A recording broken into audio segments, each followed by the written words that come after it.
오늘 본문 말씀 가지고 찬양하는 두 가지 이유, 찬양하는 두 가지 이유라는 제목으로 하나님의 말씀 나눌 때 하나님을 향한 어떤 우리의 태도, 또 우리의 정체성에 대해서 다시 한번 돌아보는 시간이 되기를 주님의 이름으로 축복합니다. 우리가 읽은 시편 8편은 여태까지 3편부터 7편까지는 이제 탄원시였습니다. 고통과 고난과 위기의 상황 가운데 여호와여, 여호와 우리 하나님이여 하면서 애통하면서 지은 시라면, 이제 중간에 들어온 이 시편 8편은 찬송시입니다. 찬송시. 특별히 누구를 찬양하는 거냐면 온 세상 만물을 창조하신 그 위대하신 하나님의 이름, 그 위엄 있는 하나님의 이름을 높이며 찬양하는 창조시라고도 합니다. 그래서 전지전능하시고 무소부재하셔서 세상을 창조하신 그 하나님을 높이는 찬양입니다. 우리 1절 같이 읽어볼까요? 읽어보겠습니다. 여호와 우리 주여, 주의 이름이 온 땅에 어찌 그리 아름다운지요, 주의 영광이 하늘을 덮었나이다. 지금 이 다윗은 뭐를 보고 있습니까? 하늘을 보고 있습니다. 하늘을 보았더니 하늘에 뭐가 가득해요? 하나님의 영광이 가득한 것을 체험합니다. 그 이유가 이제 3절을 볼까요? 3절 같이 읽어보겠습니다. 주의 손가락으로 만드신 주의 하늘과 주께서 베풀어 두신 달과 별들을 내가 보니. 아마 이 다윗은 밤 하늘을 보고 있었던 것 같습니다.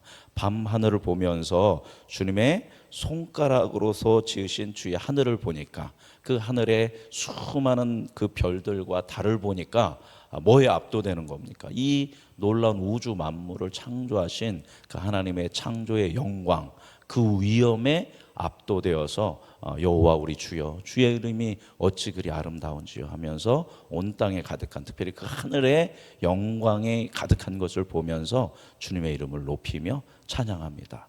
그런데 그 밤 하늘을 보면서 그 놀라운 주님을 찬양하면서 누구를 보게 되냐면, 처음에는 하나님을 보다가 이제 자신을 봅니다. 자신을 보니까 그 큰 우주에서 나는 뭐 같은 존재입니까? 먼지 같은 존재입니다.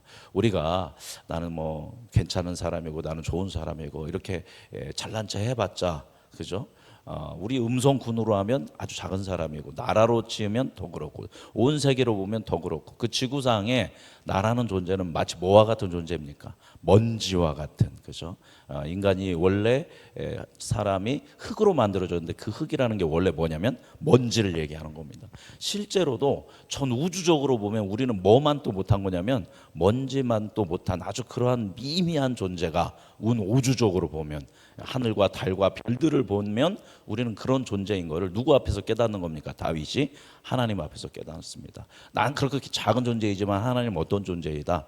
어마어마하게 크시고 위엄 있고 능력 있는 영광의 하나님입니다. 그래서 작은 피조물로서 그 영광의 하나님을 배우면서 큰 찬양을 드립니다. 이게 첫 번째 찬양하는 이유입니다. 이것도 놀라운데, 밤하늘에 달과 별을 보면서도 놀라운데, 더 놀라운 것은 바로 4절에 나와 있죠. 8편 4절 같이 읽어보겠습니다.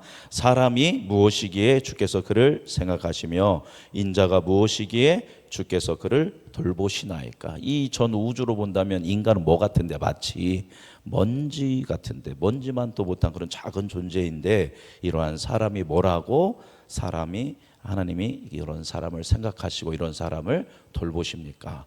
정확하게는 나죠, 그죠? 나 같은 존재가 뭔데 하나님이 나를 그렇게 생각해 주시고 나를 돌봐주십니까? 라고 찬양을 올려드리는 겁니다.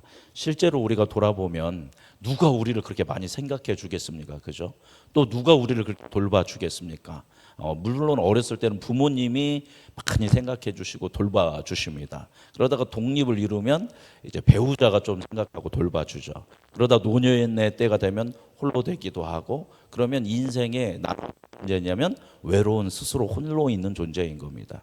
다윗이 그러한 존재인데 그 하늘을 보면서 나를 이제 생각하고 나를 돌보는 존재를 발견했는데, 바로 그가 누굽니까? 온 우주 만물을 창조하신 그 놀라운 하나님이 먼지 같은 나를 늘 생각하시고 나를 늘 돌보신다니, 그것이 두 번째 찬양할 이유인 것입니다. 놀라우신 하나님의 은혜와 은총을 입는다라는 거죠. 그런 먼지보다 못한 작은 우리를 하나님께서 어떻게 대하시냐. 5절 같이 읽어보겠습니다. 5절 읽어볼까요?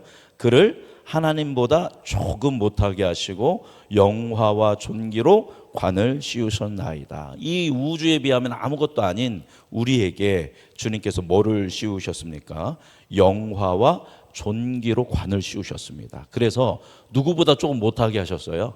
하나님보다 조금 못하게. 그러니까 인간은 온 세계에서 누구 다음 되는 존재다. 하나님 다음 가는 존재다. 누구보다도 높은 존재다. 천사보다도 어떻게 보면 더 권위 있는 존재가 인간이다라는 겁니다. 왜입니까? 하나님께서 온 우주 만물을 이 하늘의 달과 별들, 이 지구상을 다 만드셨는데 그 창조의 정점에 누구를 만드셨어요? 바로 사람을 만드셨습니다. 뭐에 따라서? 하나님의 형상에 따라서 우리를 만드셔서 우리와 인격적인 관계를 형성하시고 교제를 하시면서 우리를 사랑하기 위해서 인간을 하나님의 형상대로 만들어 주신 줄 믿습니다. 그래서 뒤에 보면 그 인간에게 우리 6절까지 읽겠습니다. 주의 손으로 만드신 것을 다스리게 하시고 만물을 그의 발 아래 두셨으니, 바로 이와 같이 부족한 인간에게 온 우주 만물을 다스리는 왕의 역할을 주셨다라는 겁니다. 그것이 영화와 존귀로 관을 씌우셨다라는 겁니다. 그래서 다윗은 누구를 찬양할 수밖에 없어요? 하나님을 찬양할 수밖에 없습니다. 이 놀라운 창조의 세계를 이루신 하나님을 볼 때 찬양할 수밖에 없었고, 그 앞에 나는 너무나도 작은 존재인데 그 작은 존재인 나를 생각하시고 돌보시며 영화와 존귀의 간을 씌우시고 나와 교제하시면서 나를 온 세상 다스리는 존재로 나를 창조하신 주님. 그러면서 뭐라고 마무리하냐면 9절 읽어보겠습니다. 여호와 우리 주여, 주의 이름이 온 땅에 어찌 그리 아름다운지요. 다시 한번 그 영화롭고 아름다운 주님의 이름을 높이며 찬양합니다. 8장 시편 8편 1절과 9절 보니까 누구의 이름을? 여호와의 이름이 온 땅에 어찌 그리 아름답습니까 하면서 찬양하고 있습니다. 이것을 수미상관 인클로지오라고 합니다. 그래서 인클로지오라고 앞에서 이야기하고 뒤에서 마무리하는데 똑같이 그 존귀하신 하나님의 이름을 높이며 찬양했습니다.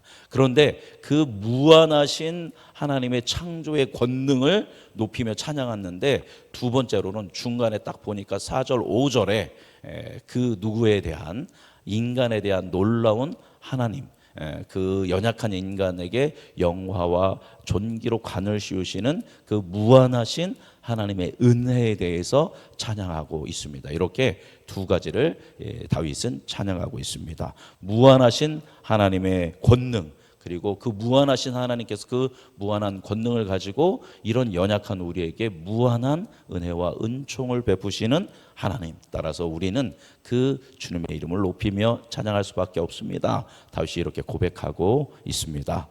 소망하는 것은 이 새벽을 깨우며 기도하는 우리 권사님들, 우리 집사님들도 동일한 은혜와 은총을 깨닫고 고백하는 여러분이 되기를 바랍니다. 하나님을 볼 때 하나님이 얼마나 크신 분인지, 하나님이 얼마나 위대하신 분인지, 얼마나 권능 있는 분인지를 우리가 신뢰했으면 좋겠습니다. 저절로 찬양하게 되는데 놀라운 거는 그 위대하신 하나님이 누구를 생각하고 누구를 돌본다? 바로 나를 생각하고 나를 돌본다. 이 부족하고 연약한 우리에게 존귀와 영광으로 관을 씌우시고 만물을 다스리는 소명과 사명을 주셨다라는 그 무한하신 은혜로 말미암아 또 찬양하면서 밤이나 낮이나 어제나 오늘 또 그 존귀하신 주님의 이름을 높이고 찬양하고 그 주님의 이름을 영광스럽게 하는 일상의 삶을 살아가는 그런 예배자가 되는 여러분 모두가 되기를 주님의 이름으로 축복합니다.